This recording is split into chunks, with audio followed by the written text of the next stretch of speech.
नमस्कार दर्शकों, मैं ज्योतिषाचार्य अमित वेलबींग कंसल्टेंट में आपका हार्दिक स्वागत करता हूं। कार्तिक मास के शुभ मास में 5 दिवसीय त्योहार आता है, जिसमें सबसे पहले धनतेरस होता है, उसके बाद नरक चतुर्दशी जिसको रूप चौदस कहते हैं, उसके बाद दीपावली, उसके बाद गोवर्धन पूजा और उसके बाद आता है यम द्वितीया या भाई दूज। तो इस तरह से 5 दिन लगातार पूजा का समय होता है और बड़ा ही शुभ समय होता है। कार्तिक मास वैसे भी बड़ा ही शुभ होता है। तो ऐसे समय में दीपावली का त्यौहार जब मनाते हैं तो उसमें माँ लक्ष्मी गणेश जी की पूजा जरूर करते हैं। अब संदेह प्रश्न यह आता है कि राम जी जब रावण पर विजय प्राप्त करने के बाद अयोध्या लौटे थे, तब दीपावली का त्यौहार मनाया गया था, तो लक्ष्मी जी और गणेश जी की पूजा क्यों की जा रही है? होता है ना संदेह। बच्चों को तो बहुत ही कन्फ्यूजन होता है कि ये क्या चक्कर है, कह कुछ रहे हैं कर कुछ और रहे हैं। तो आइए संदेह दूर कर दें, जिससे सभी को, जिज्ञासुओं को, उनकी जिज्ञासा शांत हो और मन में श्रद्धा उत्पन्न हो। अब बात होती है कि लक्ष्मी जी की पूजा के साथ साथ गणेश जी क्यों बैठे हैं, लक्ष्मी जी के साथ विष्णु जी क्यों नहीं है? ये सब बातों का समाधान आपको अभी देते हैं।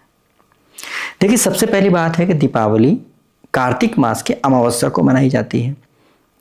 कार्तिक शुभ मास में अमावस्या को माँ लक्ष्मी की पूजा की जा रही है। माँ लक्ष्मी की पूजा वैसे भी अमावस्या की रात्रि में की जाती है। हर मास की अमावस्या की रात्रि में अगर आप लक्ष्मी जी की पूजा करते हैं तो बहुत अच्छा रहता है, बहुत लाभ मिलता है। तो ये तो दिन है माँ का, अमावस्या की रात्रि का। तो माँ लक्ष्मी की पूजा होने का तो एक समय है, उसमें पर लक्ष्मी जी की पूजा हो रही है, इसमें कुछ कन्फ्यूज़न है नहीं, इसीलिए लक्ष्मी जी की पूजा की जाती है अमावस्या की रात्रि में। अब गणेश जी की भी क्यों हो रही है, उसका बताते हैं कि हुआ क्या कि लक्ष्मी जी जब समुद्र मंथन से उनका आगमन हुआ था, उत्पत्ति हुई थी, तो उसके बाद विष्णु जी से उनका विवाह हो गया। अब विष्णु जी के साथ विवाह होने के बाद अब दुनियादारी जब चलने लगी, संसार चलने लगा, तो लक्ष्मी जी का जिम्मा था धन प्रदान करना।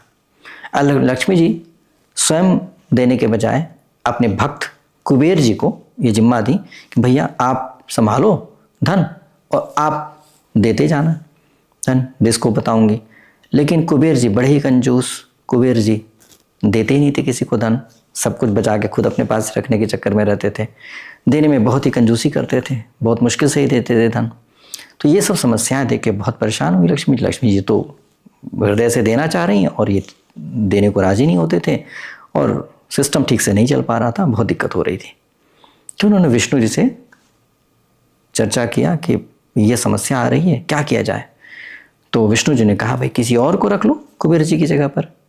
लेकिन कुबेर जी चूंकि लक्ष्मी जी के भक्त थे, तो उन्होंने कहा कि भाई कुबेर जी नाराज हो जाएंगे, मेरे भक्त हैं, मेरे प्रिय भक्तों में से हैं, अब इनका व्यवहार ऐसा है, इस मामले में इनका नेचर ऐसा है, तो क्या किया जाए।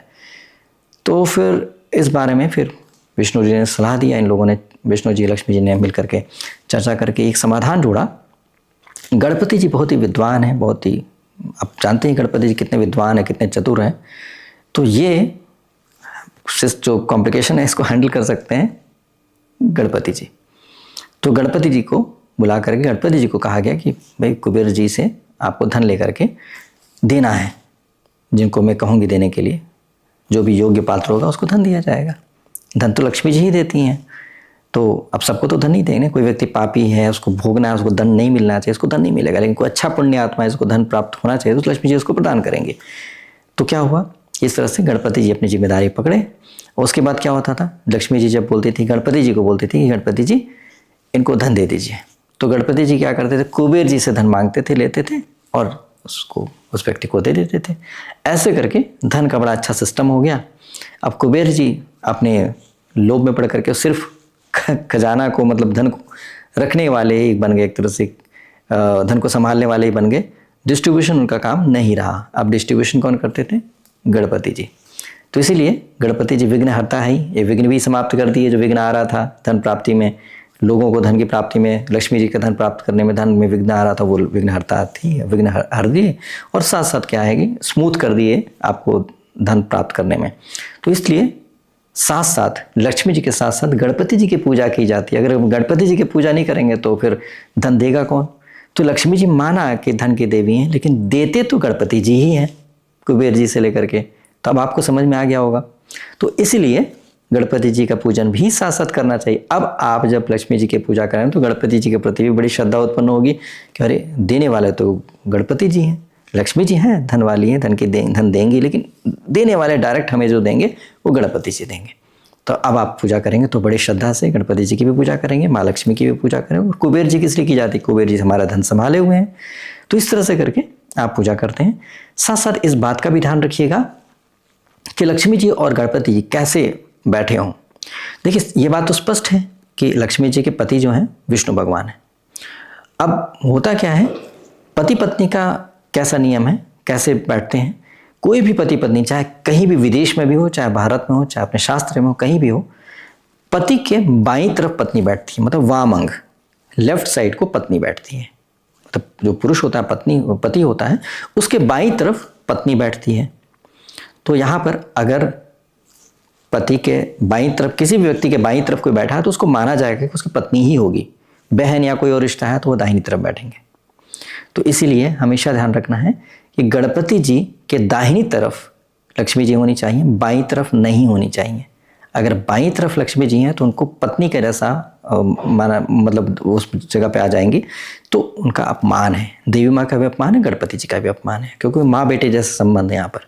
तो इसीलिए हमेशा ध्यान रखिएगा गणपति जी के दाहिनी तरफ ही होनी चाहिए लक्ष्मी जी। तो गणपति जी, जैसे मान लीजिए मैं गणपति जी हूँ तो मेरे दाहिनी तरफ लक्ष्मी जी हों, ठीक है, या आप अपने आप को गणपति जी मान के चलिए तो आपके दाहिनी तरफ लक्ष्मी जी होनी चाहिए। इस तरह से तो कन्फ्यूजन नहीं होना चाहिए। आप देख रहे हैं गणपति जी को, फिर सोच रहे हैं, फिर एक होता है, तो उस तरह से कन्फ्यूजन होने वाले। एक ही फार्मूला रखिए कि गणपति जी के दाहिनी तरफ लक्ष्मी जी होनी चाहिए। तो इस तरह से उनको बिठाना है जिससे उनका मान बना रहे और वो आपके लिए फलदायी रहे। दूसरा, एक और बात का ध्यान रखना बहुत ज़रूरी है कि गणपति जी की सूंड कैसी हो। सूंड में क्या है कि गणपति जी का दो रूप होता है, एक होता है उग्र रूप और एक होता है सौम्य रूप, एक प्रसन्नता वाला रूप। तो उग्र रूप क्या होता है? गणपति जी का सूंड जो है दाहिनी तरफ मुड़ा हुआ हो, मतलब ये सूंड जो है दाहिनी तरफ मुड़ा हुआ हो, मतलब ऐसे करके मुड़ा हुआ हो, इस तरह से मुड़ा हुआ हो तो दाहिनी तरफ मुड़ा हुआ माना जाएगा। गणपति जी से, मतलब गणपति जी के दाहिनी तरफ, आपके दाहिने बाहिने मत देखिए, आप गणपति जी से देखिए। उसके बाद अगर इस तरह से मुड़ा हुआ हो तो बाईं तरफ, गणपति जी के बाईं तरफ मुड़ा हुआ हो तो वो सौम्य रूप होता है। तो दाहिनी तरफ मुड़ा हुआ उग्र होता है और बाईं तरफ सौम्य होता है। जो उग्र रूप होता है मंदिरों में आपको मिलेगा, खासतौर पे विशेष मंदिर जो होते हैं गणपति जी के उनमें होता है। लेकिन ऐसे समय में जो उग्र रूप होता है, ऐसे समय में पूजन बहुत अच्छे से होना चाहिए। अगर कोई भी गलती हुई तो इमीडिएट आपको दंड मिलेगा, उसका फल ठीक से नहीं मिल पाएगा। तो इसलिए बहुत ज़रूरी है कि इस बात का ध्यान रखें। बाईं तरफ वाले बहुत सौम्य होते हैं, थोड़ी गलती भी होगी तो माफ़ हो जाएगा, अच्छे मूड में है, प्रसन्न मूड में है। वैसे भी अगर आपको थोड़ा योग के बारे में पता होगा, प्राणायाम के बारे में पता होगा, तो दाहिना स्वर जो होता है सूर्य स्वर होता है और बायां स्वर चंद्र स्वर होता है।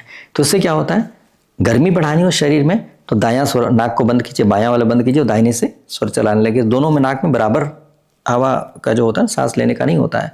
किसी में कई बार ये ज़्यादा स्ट्रांग होता है, कभी ये ज़्यादा स्ट्रांग होता है, ये हल्का होता है, वो हल्का होता है, ऐसे करके चलता रहता है। तो इसलिए आप क्या कीजिए, सूर्य स्वर को बढ़ा लेंगे तो ठंड के मौसम में आपको गर्मी बढ़ानी है शरीर के अंदर, तो आप थोड़ा गर्माहट महसूस करेंगे।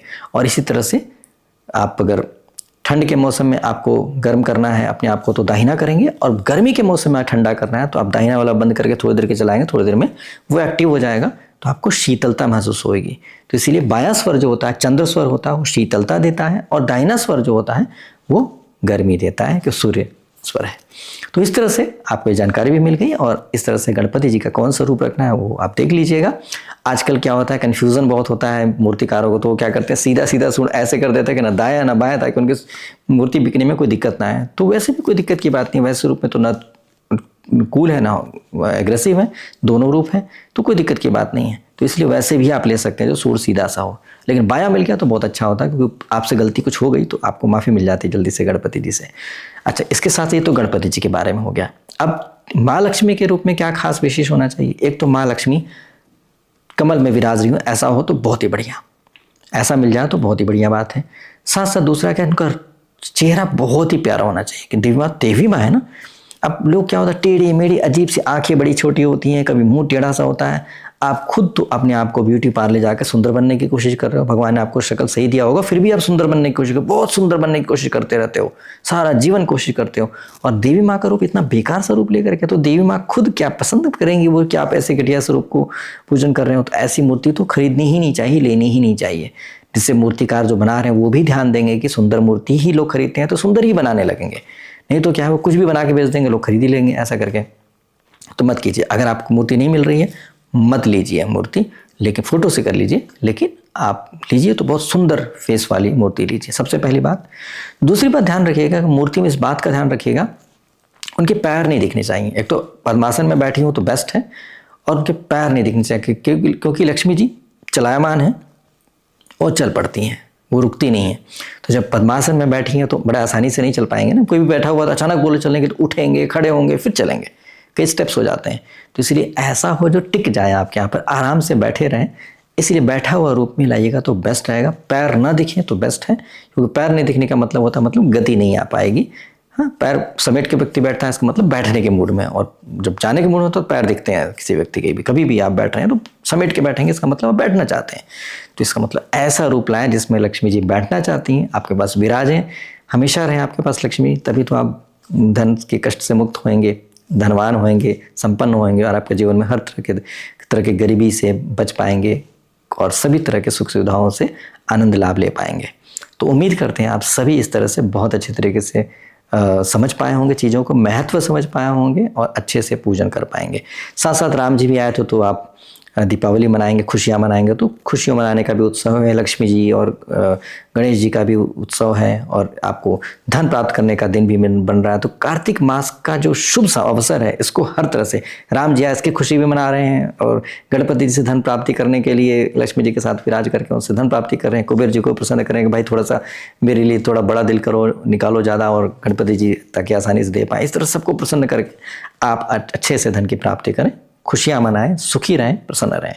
उम्मीद करते हैं आप सभी के अंदर श्रद्धा उत्पन्न होगी, जिससे आप इस बार दिवाली का त्यौहार मनाते समय गणपति जी को अच्छे भाव से देखेंगे, लक्ष्मी जी को अच्छे भाव से देखेंगे, और इस तरह से बहुत अच्छे से पूजन करके आशीर्वाद प्राप्त कर पाएंगे। बहुत बहुत धन्यवाद।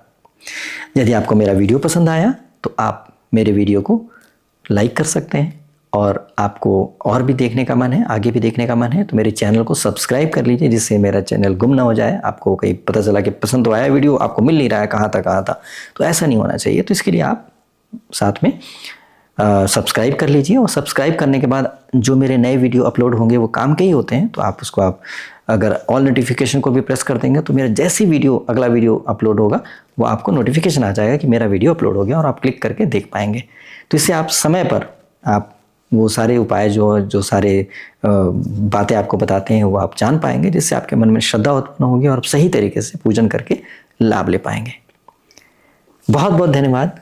नमस्कार।